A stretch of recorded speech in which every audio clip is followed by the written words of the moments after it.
कहा जाए, जीवन के खट्टे मीठे अनुभव जो जी भर के जीने की प्रेरणा बन जाए, बस यही तो है मन की बात। आज 2021 की जनवरी का आखिरी दिन है।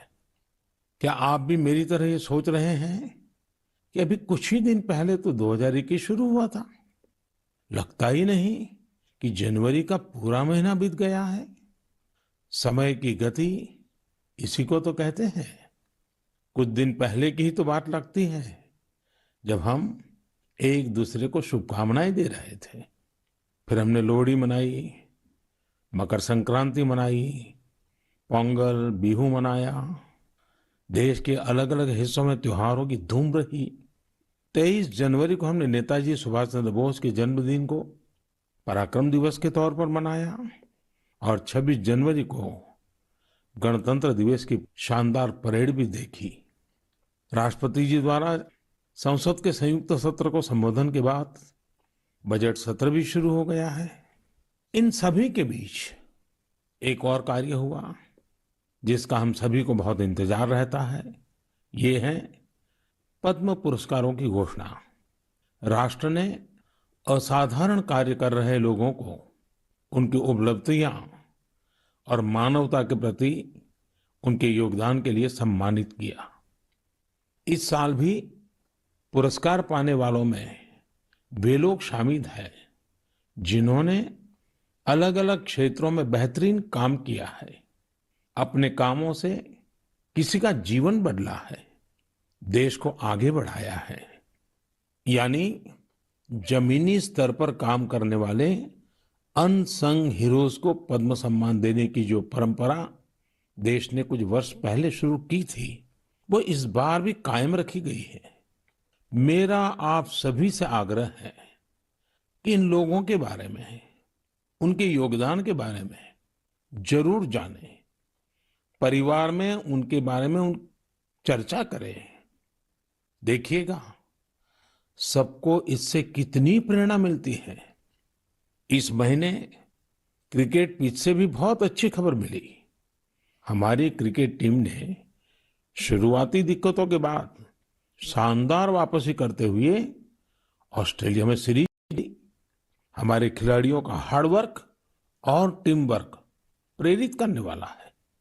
इन सब के बीच दिल्ली में 26 जनवरी को तिरंगा का अपमान देख देश बहुत दुखी भी हुआ। हमें आने वाले समय को नई आशा और नवीनता से भरना है। हमने पिछले साल असाधारण संयम और साहस का परिचय दिया। इस साल भी हमें कड़ी मेहनत करके अपने संकल्पों को सिद्ध करना है। अपने देश को और तेज गति से आगे ले जाना है। मेरे प्यारे देशवासियों, इस साल की शुरुआत के साथ ही कोरोना के खिलाफ हमारी लड़ाई को भी करीब करीब 1 साल पूरा हो गया है। जैसे कोरोना के खिलाफ भारत की लड़ाई एक उदाहरण बनी है, वैसे ही अब हमारा वैक्सीनेशन प्रोग्राम भी दुनिया में एक मिसाल बन रहा है। आज भारत दुनिया का सबसे बड़ा कोविड वैक्सीन प्रोग्राम चला रहा है। आप जानते हैं और भी ज्यादा गर्व की बात क्या है? हम सबसे बड़े वैक्सीन प्रोग्राम के साथ ही दुनिया में सबसे तेज गति से अपने नागरिकों का वैक्सीनेशन भी कर रहे हैं। सिर्फ 15 दिन में भारत अपने 30 लाख से ज्यादा कोरोना वॉरियर का टीकाकरण कर चुका है, जबकि अमेरिका जैसे समृद्ध देश को इसी काम में 18 दिन लगे थे और ब्रिटेन को 36 दिन। साथियों, मेड इन इंडिया वैक्सीन आज भारत की आत्मनिर्भरता का तो प्रतीक है ही, भारत के आत्मगौरव का भी प्रतीक है।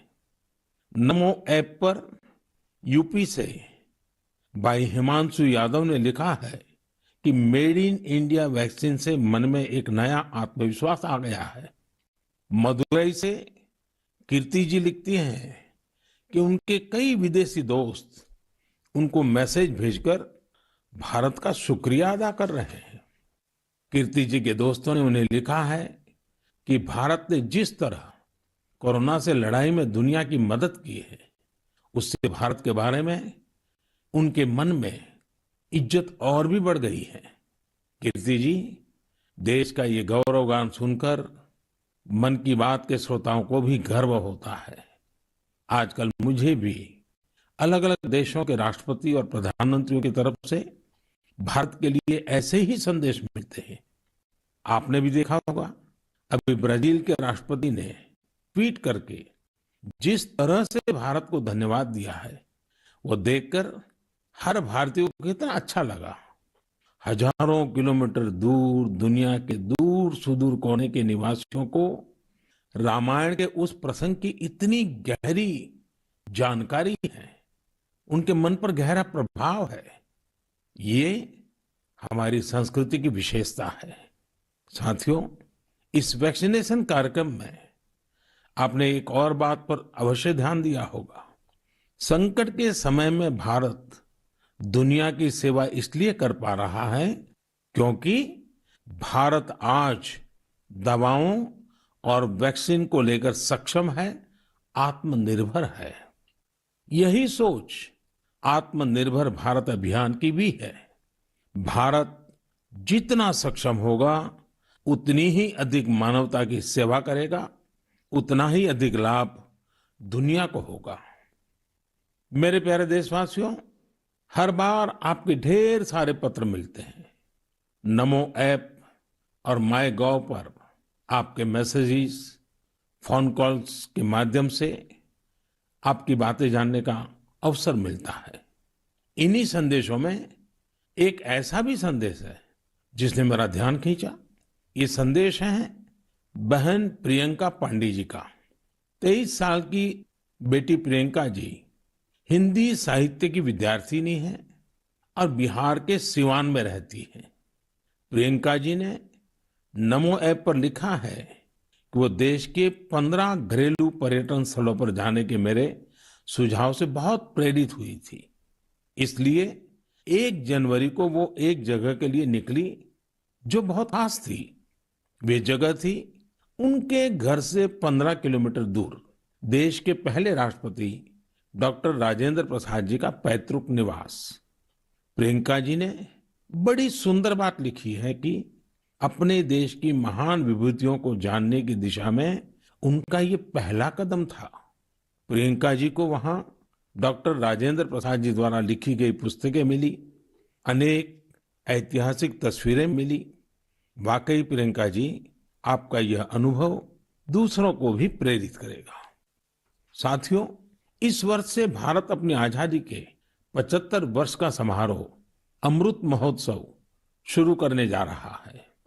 ऐसे में यह हमारे उन महानायकों से जुड़ी स्थानीय जगहों का पता लगाने का बेहतरीन समय है जिनकी वजह से हमें आजादी मिली। साथियों, हम आजादी के आंदोलन और बिहार की बात कर रहे हैं तो मैं नमो ऐप पर ही की गई एक और टिप्पणी की भी चर्चा करना चाहूंगा। मुंगेर के रहने वाले जयराम विप्लव जी ने मुझे तारापुर शहीद दिवस के बारे में लिखा है। 15 फरवरी 1932 को देशभक्तों की एक टोली के कई वीर नौजवानों की अंग्रेजों ने बड़ी ही निर्ममता से हत्या कर दी थी। उनका एकमात्र अपराध यह था कि वे वंदे मातरम और भारत माँ की जय के नारे लगा रहे थे। मैं उन शहीदों को नमन करता हूँ और उनके साहस का श्रद्धापूर्वक स्मरण करता हूँ। मैं जयराम विप्लव जी को धन्यवाद देना चाहता हूँ। वे एक ऐसी घटना को देश के सामने लेकर आए जिस पर उतनी चर्चा नहीं हो पाई जितनी होनी चाहिए थी। मेरे प्यारे देशवासियों, भारत के हर हिस्से में, हर शहर, कस्बे और गांव में आजादी की लड़ाई पूरी ताकत के साथ लड़ी गई थी। भारत भूमि के हर कोने में ऐसे महान सपूतों और वीरांगनाओं ने जन्म लिया जिन्होंने राष्ट्र के लिए अपना जीवन न्योछावर कर दिया। ऐसे में यह बहुत महत्वपूर्ण है कि हमारे लिए किए गए उनके संघर्षों और उनसे जुड़ी यादों को हम संजो कर रखें। और इसके लिए उनके बारे में लिखकर हम अपनी भावी पीढ़ियों के लिए उनकी स्मृतियों को जीवित रख सकते हैं। मैं सभी देशवासियों को और खास करके अपने युवा साथियों को आह्वान करता हूं कि ये देश के स्वतंत्रता सेनानियों के बारे में, आजादी से जुड़ी घटनाओं के बारे में लिखें। अपने इलाके में स्वतंत्रता संग्राम के दौर की वीरता की गाथाओं के बारे में किताबें लिखें। अब जबकि भारत अपनी आजादी के 75 वर्ष मनाएगा, तो आपका लेखन आजादी के नायकों के प्रति उत्तम श्रद्धांजलि होगी। यंग राइटर्स के लिए इंडिया 75 के निमित्त एक इनिशिएटिव शुरू किया जा रहा है। इससे सभी राज्यों और भाषाओं के युवा लेखकों को प्रोत्साहन मिलेगा। देश में बड़ी संख्या में ऐसे विषयों पर लिखने वाले राइटर्स तैयार होंगे जिनका भारतीय विरासत और संस्कृति पर गहन अध्ययन होगा। हमें ऐसी उभरती प्रतिभाओं की पूरी मदद करनी है। इससे भविष्य की दिशा निर्धारित करने वाले थॉट लीडर्स का एक वर्ग भी तैयार होगा। मैं अपने युवा मित्रों को इस पहल का हिस्सा बनने और अपने साहित्यिक कौशल का अधिक से अधिक उपयोग करने के लिए आमंत्रित करता हूं। इससे जुड़ी जानकारियां शिक्षा मंत्रालय की वेबसाइट से प्राप्त कर सकते हैं। मेरे प्यारे देशवासियों, मन की बात में श्रोताओं को क्या पसंद आता है, ये आप ही बेहतर जानते हैं। लेकिन मुझे मन की बात में सबसे अच्छा ये लगता है कि मुझे बहुत कुछ जानने, सीखने और पढ़ने को मिलता है। एक प्रकार से परोक्ष रूप से आप सबसे जुड़ने का अवसर मिलता है। किसी का प्रयास, किसी का जज्बा, किसी का देश के लिए कुछ कर गुजर जाने का जुनून, यह सब मुझे बहुत प्रेरित करते हैं, ऊर्जा से भर देते हैं। हैदराबाद के बोयिनपल्ली में एक स्थानीय सब्जी मंडी किस तरह अपने दायित्व को निभा रही है, ये पढ़कर भी मुझे बहुत अच्छा लगा। हम सब ने देखा है कि सब्जी मंडियां में अनेक वजहों से काफी सब्जी खराब हो जाती है। ये सब्जी इधर उधर फैलती है, गंदगी भी फैलाती है। लेकिन बोयिनपल्ली की सब्जी मंडी ने तय किया कि हर रोज बचने वाली इन सब्जियों को ऐसे ही फेंका नहीं जाएगा। सब्जी मंडी से जुड़े लोगों ने तय किया इससे बिजली बनाई जाएगी। बेकार हुई सब्जियों से बिजली बनाने के बारे में शायद ही आपने कभी सुना हो। यही तो इनोवेशन की ताकत है। आज बोयिनपल्ली की मंडी में पहले जो वेस्ट था, आज उसी से वेल्थ क्रिएट हो रही है। यही तो कचरे से कंचन बनाने की यात्रा है। वहां हर दिन करीब 10 टन वेस्ट निकलता है। इसे एक प्लांट में इकट्ठा कर लिया जाता है। प्लांट के अंदर इस वेस्ट से हर दिन 500 यूनिट बिजली बनती है और करीब 30 किलो बायोफ्यूल भी बनता है। इस बिजली से ही सब्जी मंडी में रोशनी होती है और जो बायोफ्यूल बनता है उससे मंडी की कैंटीन में खाना बनाया जाता है ना कमाल का प्रयास। ऐसा ही एक कमाल हरियाणा के पंचकुला की बड़ौद ग्राम पंचायत ने भी करके दिखाया है। इस पंचायत के क्षेत्र में पानी की निकासी की समस्या थी। इस वजह से गंदा पानी इधर उधर फैल रहा था, बीमारी फैलाता था। लेकिन बड़ौद के लोगों ने तय किया इस वाटर वेस्ट से भी वेल्थ क्रिएट करेंगे। ग्राम पंचायत ने पूरे गांव से आने वाले गंदे पानी को एक जगह इकट्ठा करके फिल्टर करना शुरू किया और फिल्टर किया हुआ ये पानी अब गांव के किसान खेतों में सिंचाई के लिए इस्तेमाल कर रहे हैं। यानी प्रदूषण, गंदगी और बीमारियों से छुटकारा भी और खेतों में सिंचाई भी। साथियों, पर्यावरण की रक्षा से कैसे आमदनी के रास्ते भी खुलते हैं, इसका एक उदाहरण अरुणाचल प्रदेश के तवांग में भी देखने को मिला। अरुणाचल प्रदेश के इस पहाड़ी इलाके में सदियों से मोन शुगु नाम का एक पेपर बनाया जाता है। ये कागज यहाँ के स्थानीय शुगु शेंग नाम के एक पौधे की छाल से बनाते हैं। इसलिए इस कागज को बनाने के लिए पेड़ों को नहीं काटना पड़ता है। इसके अलावा इसे बनाने में किसी केमिकल का इस्तेमाल भी नहीं होता है। यानी ये कागज पर्यावरण के लिए भी सुरक्षित है और स्वास्थ्य के लिए भी। एक वो भी समय था जब इस कागज का निर्यात होता था, लेकिन जब आधुनिक तकनीक से बड़ी मात्रा में कागज बनने लगे तो ये स्थानीय कला बंद होने की कगार पर पहुंच गई। अब एक स्थानीय सामाजिक कार्यकर्ता गोम्बू ने इस कला को पुनर्जीवित करने का प्रयास किया है। इससे यहाँ के आदिवासी भाई बहनों को रोजगार भी मिल रहा है।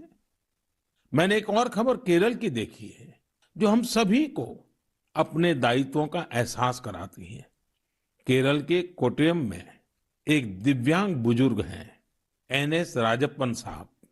राजप्पन जी पैरालिसिस के कारण चलने में असमर्थ हैं, लेकिन इससे स्वच्छता के प्रति उनके समर्पण में कोई कमी नहीं आई है। वो पिछले कई सालों से नाव से वेम्बनाड झील में जाते हैं और झील में फेंकी गई प्लास्टिक की बोतलें बाहर निकाल करके ले आते हैं। सोचिए, राजप्पन जी की सोच कितनी ऊंची है।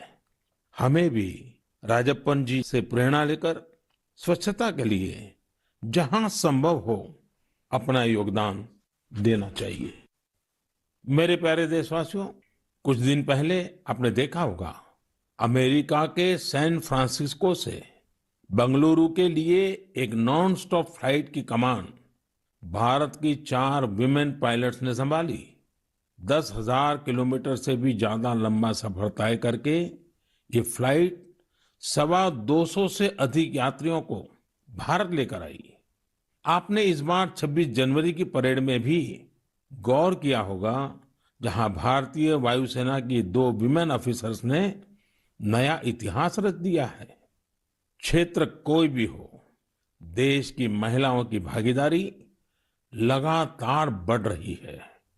लेकिन अक्सर हम देखते हैं कि देश के गांवों में हो रहे इसी तरह के बदलाव की उतनी चर्चा नहीं हो पाती। इसलिए जब मैंने एक खबर मध्य प्रदेश के जबलपुर की देखी तो मुझे लगा कि इसका जिक्र तो मुझे मन की बात में जरूर करना चाहिए। ये खबर बहुत प्रेरणा देने वाली है। जबलपुर के चिचगांव में कुछ आदिवासी महिलाएं एक राइस मिल में दिहाड़ी पर काम करती थी। कोरोना वैश्विक महामारी ने जिस तरह दुनिया के हर व्यक्ति को प्रभावित किया, उसी तरह ये महिलाएं भी प्रभावित हुई। उनकी राइस मिल में काम रुक गया। स्वाभाविक है कि इससे आमदनी की भी दिक्कत आने लगी, लेकिन ये निराश नहीं हुई। इन्होंने हार नहीं मानी। इन्होंने तय किया कि ये साथ मिलकर अपनी खुद की राइस मिल शुरू करेगी। जिस मिल में ये काम करती थी वो अपनी मशीन भी बेचना चाहती थी। इनमें से मीना रहंगडाले जी ने सब महिलाओं को जोड़कर स्वयं सहायता समूह बनाया और सबने अपनी बचाई हुई पूंजी से पैसा जुटाया। जो पैसा कम पड़ा उसके लिए आजीविका मिशन के तहत बैंक से कर्ज ले लिया। और अब देखिए, इन आदिवासी बहनों ने वही राइस मिल खरीद ली जिसमें वो कभी काम किया करती थी। आज वो अपनी खुद की राइस मिल चला रही हैं। इतने ही दिनों में इस मिल ने करीब 3 लाख रुपए का मुनाफा भी कमा लिया है। इस मुनाफे से मीना जी और उनकी साथी सबसे पहले बैंक का लोन चुकाने और फिर अपने व्यापार को बढ़ाने के लिए तैयारी कर रही हैं। कोरोना ने जो परिस्थितियां बनाई उससे मुकाबले के लिए देश के कोने कोने में ऐसे अद्भुत काम हुए हैं। मेरे प्यारे देशवासियों, अगर मैं आपसे बुंदेलखंड के बारे में बात करूं तो वो कौन सी चीजें हैं जो आपके मन में आएगी? इतिहास में रुचि रखने वाले लोग इस क्षेत्र को झांसी की रानी लक्ष्मीबाई के साथ जोड़ेंगे। वहीं कुछ लोग सुंदर और शांत ओरछा के बारे में सोचेंगे। कुछ लोगों को इस क्षेत्र में पड़ने वाली अत्यधिक गर्मी की भी याद आ जाएगी। लेकिन इन दिनों यहाँ कुछ अलग हो रहा है जो काफी उत्साहवर्धक है और जिसके बारे में हमें जरूर जानना चाहिए। पिछले दिनों झांसी में 1 महीने तक चलने वाला स्ट्रॉबेरी फेस्टिवल शुरू हुआ। हर किसी को आश्चर्य होता है, स्ट्रॉबेरी और बुंदेलखंड, लेकिन यही सच्चाई है। अब बुंदेलखंड में स्ट्रॉबेरी की खेती को लेकर उत्साह बढ़ रहा है और इसमें बहुत बड़ी भूमिका निभाई है झांसी की एक बेटी गुरलीन चावला ने। लॉ की छात्रा गुरलीन ने पहले अपने घर पर और फिर अपने खेत में स्ट्रॉबेरी की खेती का सफल प्रयोग कर ये विश्वास जगाया है कि झांसी में भी ये हो सकता है। झांसी का strawberry festival stay at home concept पर जोर देता है।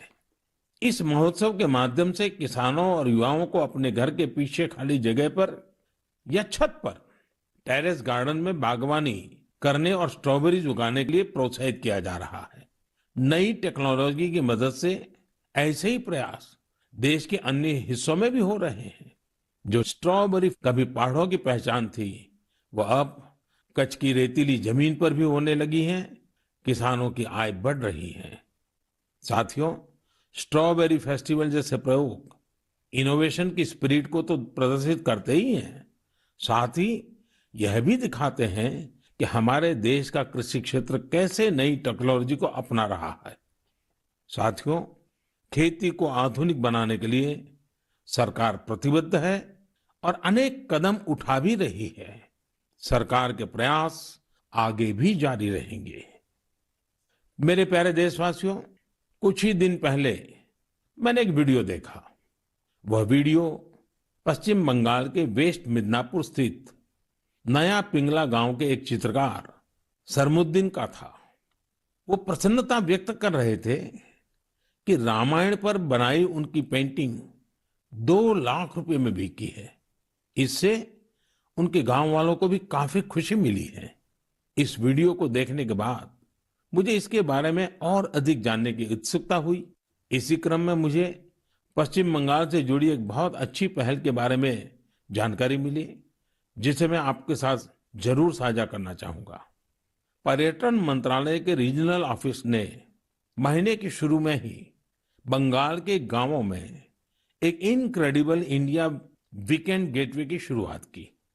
इसमें पश्चिम मिदनापुर, बांकुरा, बीरभूम, पुरुलिया, पूर्व बर्धमान, वहां के हस्तशिल्प कलाकारों ने विजिटर्स के लिए हैंडीक्राफ्ट वर्कशॉप आयोजित की। मुझे यह भी बताया गया कि इनक्रेडिबल इंडिया वीकेंड गेटवे के दौरान हैंडीक्राफ्ट की जो कुल बिक्री हुई, वो हस्तशिल्पकारों को बेहद प्रोत्साहित करने वाली है।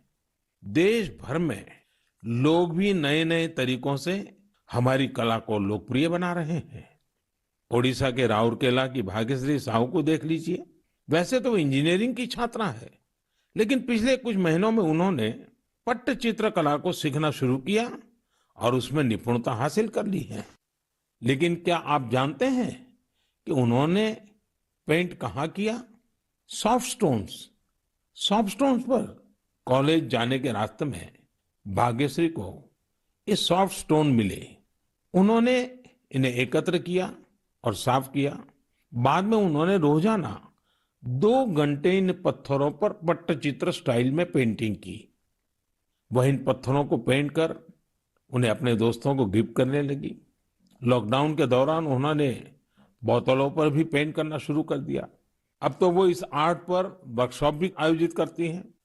कुछ दिन पहले ही सुभाष बाबू की जयंती पर भाग्यश्री ने पत्थर पर ही उन्हें अनोखी श्रद्धांजलि दी। मैं भविष्य के उनके प्रयासों के लिए शुभकामनाएं देता हूं। आर्ट एंड कलर्स के जरिए बहुत कुछ नया सीखा जा सकता है, किया जा सकता है। झारखंड के दुमका में किए गए एक ऐसे ही अनुपम प्रयास के बारे में मुझे बताया गया।